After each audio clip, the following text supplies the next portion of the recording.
Assalamualaikum warahmatullahi wabarakatuh. Kali ini kita akan membahas tentang satu tema, yaitu pendekatan ilmiah, atau biasanya orang menyebutnya dengan metode ilmiah. Pendekatan ilmiah ini merupakan salah satu pendekatan dalam rangka untuk mendapatkan kebenaran secara ilmiah. Jadi gini, misalnya kalau misalnya kita dihadapkan pada satu masalah gitu, apa yang akan kita lakukan? Nah, tentu kita akan mencari solusi kan ya, atau jalan keluar dari permasalahan yang ada atau yang tadi kita hadapi. Nah, seperti itu kan ya. Nah, apapun masalah itu, misalnya biasa aja atau cukup luar biasa atau yang ilmiah gitu. Nah, jadi intinya adalah ada cara-cara tertentu yang bisa kita lakukan untuk menyelesaikan masalah itu. Nah, untuk masalah yang sifatnya ilmiah itu biasanya dilakukan satu solusi untuk mengatasinya dengan metode ilmiah. Jadi metode ilmiah ini adalah satu cara sistematis yang digunakan para ilmuwan dalam memecahkan atau mencari jawaban atas masalah yang dihadapi dalam satu masalah ilmiah. Satu contoh misalnya ketika melakukan penelitian. Jadi penelitian itu kan untuk menemukan solusi atau jalan keluar dari permasalahan yang ada. Berikutnya, metode ilmiah itu karena tadi satu cara yang sistematis, dia punya syarat tertentu. Yang pertama, syaratnya dia harus sistematis. Jadi unsur-unsur yang ada dalam metode ilmiah itu harus tersusun dalam urutan yang logis atau tersistem. Kemudian konsisten, artinya terdapat kesesuaian antara unsur-unsur yang ada tadi. Lalu syarat berikutnya adalah dia harus operasional. Apa maksudnya harus operasional? Maksudnya adalah bahwa langkah-langkah dalam metode ilmiah itu harus dapat menjelaskan bagaimana penelitian itu dapat dilakukan atau bagaimana penelitian itu dilakukan. Kenapa? Agar orang di luar peneliti itu bisa melakukan hal yang sama gitu, barangkali ketika menghadapi satu permasalahan ilmiah yang sama begitu. Apa saja langkah-langkah dari metode ilmiah? Ringkasnya ada beberapa. Yang pertama adalah merumuskan masalah. Jadi tadi ada masalah yang dihadapi. Nah, masalah itu harus disusun gitu ya, harus dirumuskan dalam bentuk kalimat pertanyaan ya. Nah, yang kata-katanya itu sebisa mungkin harus singkat, padat, jelas gitu, dan mudah dimengerti. Jadi ini harus fokus pada masalah yang bisa diselesaikan.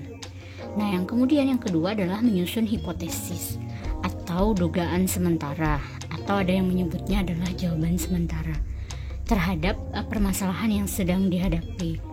Jadi tapi karena masih berdasarkan dugaannya ini bisa berdasarkan pengalaman sebelumnya atau sudah ada referensi gitu yang mengarah ke sana, tapi masih berupa dugaan.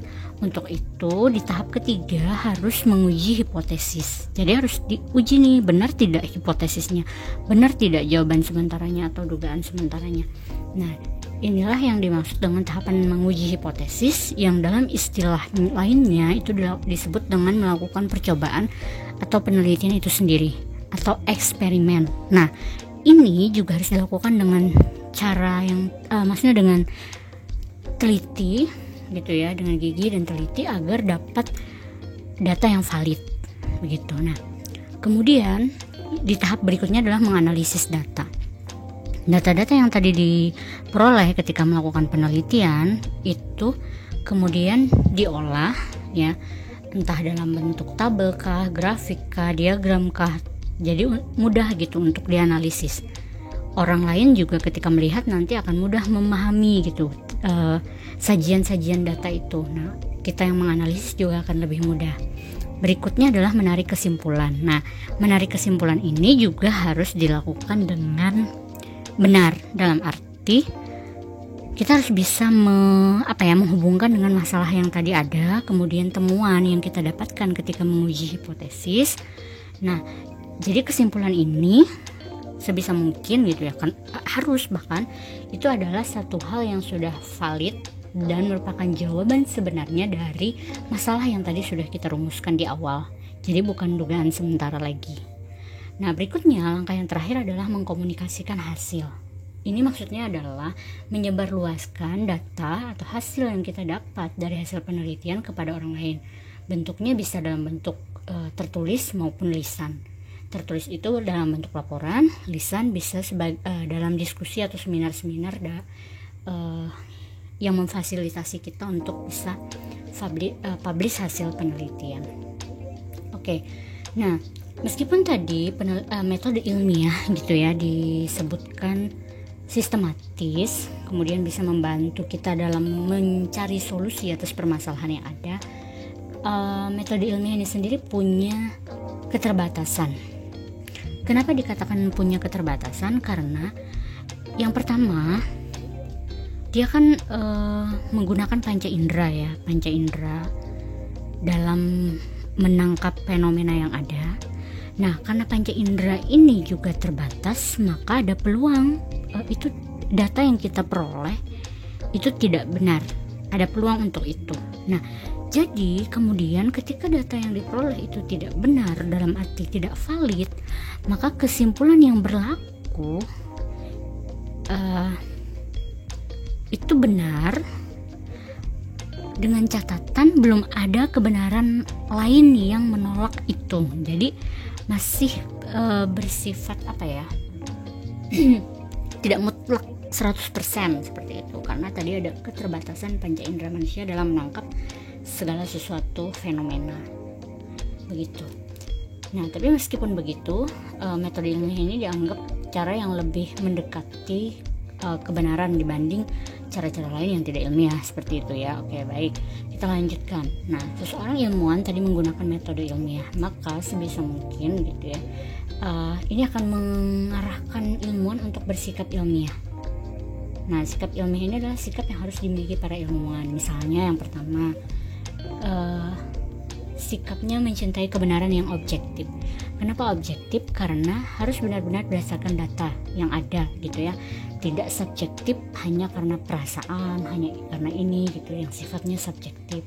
Kemudian yang kedua, menyadari kebenaran ilmu itu tidak bersifat absolut. Ini yang tadi saya katakan bahwa jika satu teori itu misalnya atau satu konsep yang dari hasil kesimpulan itu belum ada yang membantah, oke, itu akan berlaku.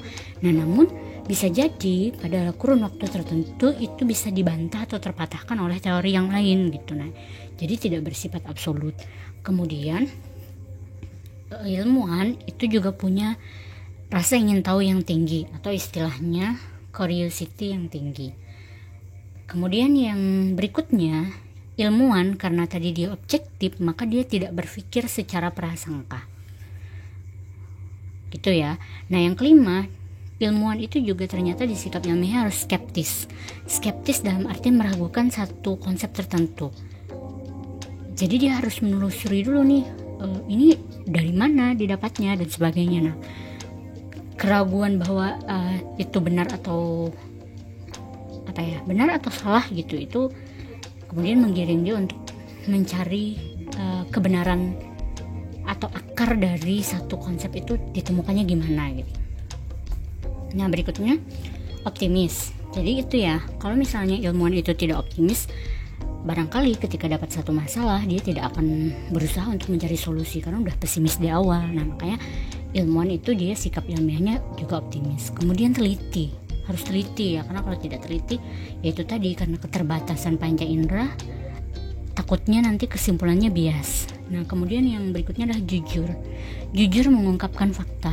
Apapun yang didapat itu dikemukakan gitu, tidak perlu ada yang ditutup-tutupi atau diapakan gitu, seperti itu ya. Nah, berikutnya adalah terbuka, siap menerima masukan dan kritikan dari orang lain.